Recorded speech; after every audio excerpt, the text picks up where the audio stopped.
Fils et du Saint-Esprit. Chers frères et sœurs en Christ, nous nous retrouvons en ce temps particulier qui est celui qui suit le temps de Pâques et puis celui où nous avons vécu la descente de l'Esprit Saint et puis nous avons commémoré les dimanches précédents les saints du monde entier et puis les saints locaux.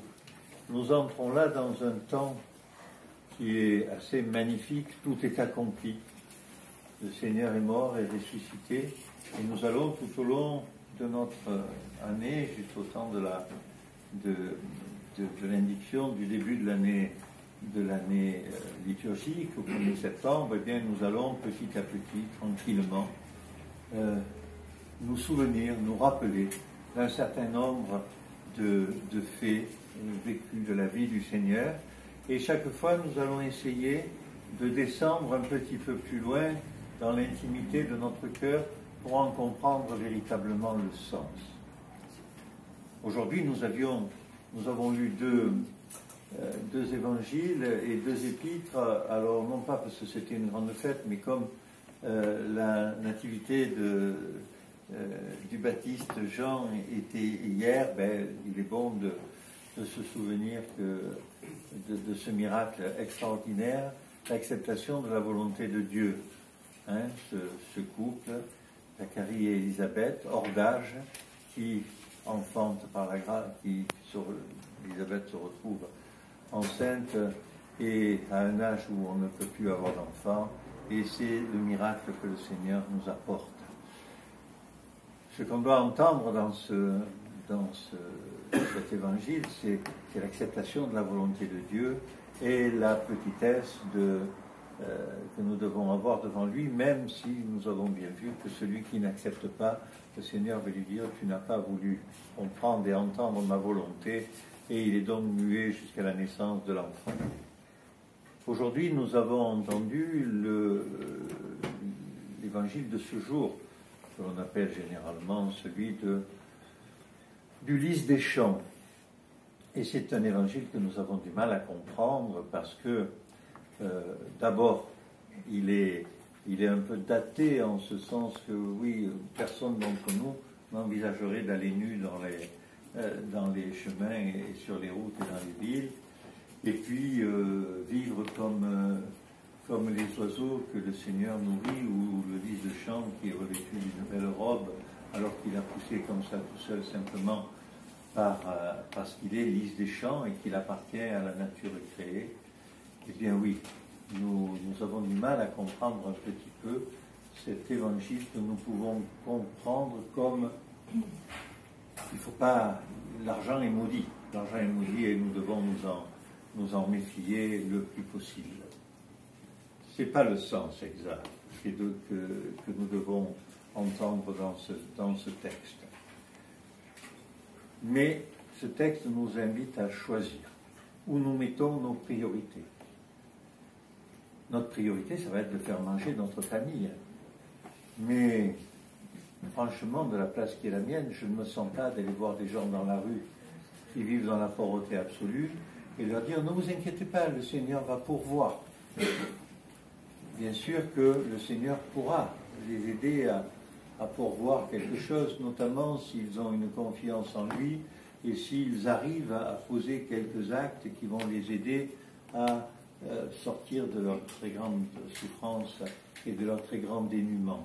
Mais non, on ne peut pas se réjouir d'être dans la pauvreté, surtout si nous avons des responsabilités, si nous avons une charge de famille, et nous savons combien la grande pauvreté peut faire éclater à un moment donné les familles, et puis mieux, va même amener certaines familles à imploser, et avec toutes les difficultés, et tous les problèmes sociaux, et le mal-être qui sera celui que ces familles auront vécu. Le Seigneur nous dit simplement, on ne peut pas avoir deux maîtres. Nous trouvons ailleurs dans les Écritures, on doit choisir entre Dieu et Mammon, c'est-à-dire entre Dieu et l'argent. Nous trouvons ailleurs dans les Écritures, je crois chez Paul dans l'Épître aux Romains, que nous ne pouvons nous soucier que de manger et de boire, c'est-à-dire de nous contenter de vivre simplement des choses humaines qui sont inhérentes à notre nature et sans lesquelles nous allons effectivement mourir. Non, mais où c'est que nous mettons le curseur, frères et sœurs? C'est un évangile qui véritablement nous interroge sur notre discernement. Nous savons que si nous vivons que pour faire de l'argent, nous allons mourir.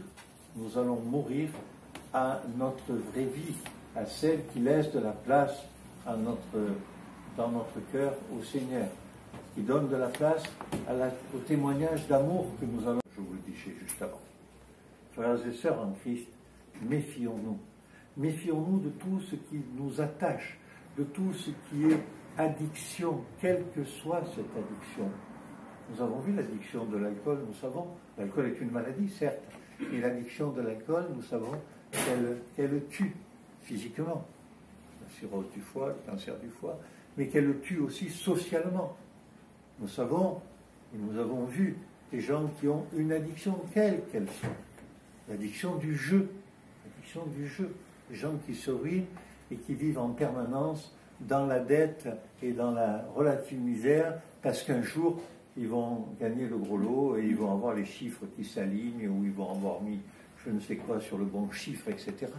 Et ces gens-là, ils s'effondrent et ils n'ont pas de vie. Et ils vont dans la noirceur du temps au moment où ils vont s'endormir. Frères et sœurs, dans cette vie, vous savez pourquoi nous sommes là? Nous sommes là pour préparer notre vie future dans le royaume.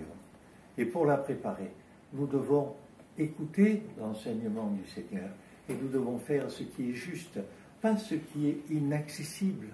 Le Seigneur ne nous demande pas à tous de devenir moines ou moniales, de vivre dans le renoncement absolu à notre famille, à tout confort. Non, il nous demande d'être à la bonne place, de la bonne façon. Alors parfois nous ne savons pas comment déplacer le curseur, où le poser. Eh bien, nous pouvons aller voir un confesseur, un père spirituel dans un monastère ou ailleurs que nous avons choisi et on va lui poser la question. Et puis on va lui dire, je vais m'orienter là-dedans, est-ce que tu bénis? Ah, si tu bénis pas, père, peut-être que effectivement je vais réfléchir avant d'y aller. Et c'est comme ça que nous allons faire les bons choix, frères et sœurs. Parce que nous mettrons un espace tiers entre notre volonté humaine, notre propre volonté, et puis la volonté du Seigneur. Et là, nous allons y arriver. Frères et sœurs, ne vous méprenez pas. Gagnez de l'argent, élevez dignement vos enfants, choyez vos épouses, faites du bien autour de vous. Et dans la limite de tout cela et de rien d'autre. De tout cela et de rien d'autre. La famille, l'épouse, les amis et ceux que l'on va aider. Et nous le ferons, non pas pour nous priver, non pas parce que nous ne devenons pas milliardaires, mais, et encore nous voyons que certains milliardaires, dans certains cas, créent des fondations pour donner une partie de leur fortune et aider véritablement des gens. Peut-être un peu pour défiscaliser aussi, mais bon, ceci est un détail. Voilà, frères et sœurs, écoutez l'enseignement de l'évangile de ce jour pour vous préparer simplement à vivre dans ce qui est juste dans le Seigneur. Et nous ne le ferons pas pour être meilleurs que les autres. Regardez combien je donne, regardez combien je suis généreux, regardez, non, simplement pour témoigner au Seigneur de son amour. Et cet amour, c'est celui qui chante la gloire du Père, du Fils et du Saint-Esprit. Amen.